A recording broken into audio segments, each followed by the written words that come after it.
about the identity. I think everything kind of falls back into identity, and I teach them the fingerprint and being a juvenile hall. Some of them have committed murder, some of them they know about putting on gloves and not leaving fingerprints behind. So I go in on that, but that you understand what's going on when you do that, and they only look at it from the surface, that like you're putting those gloves on because your identity lies in that fingerprint. Like there's nobody who's ever lived before you is gonna live after you're gonna ever have. So if your fingerprint is that unique, if you gotta put on gloves to cover, imagine how unique your ideas are. Imagine how unique your dreams are. Imagine how unique your calling is.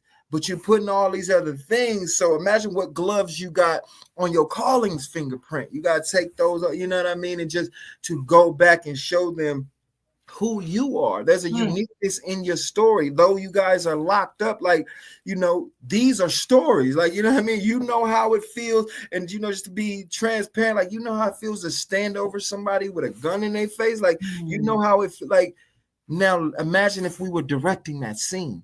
What would it look like? What did the air feel like? And so for them to step outside of themselves and realize, the story that's inside of them, that it's not over. Like, yo, this is not something you want to get out of this juvenile hall and act like didn't happen. Oh, I'm not going to mention that. No. You use that to tour the country and go on your speaking campaign and give it back to these other kids who thinking about the thing or who's about to join these gangs, or you know what I mean, and let that be your light. So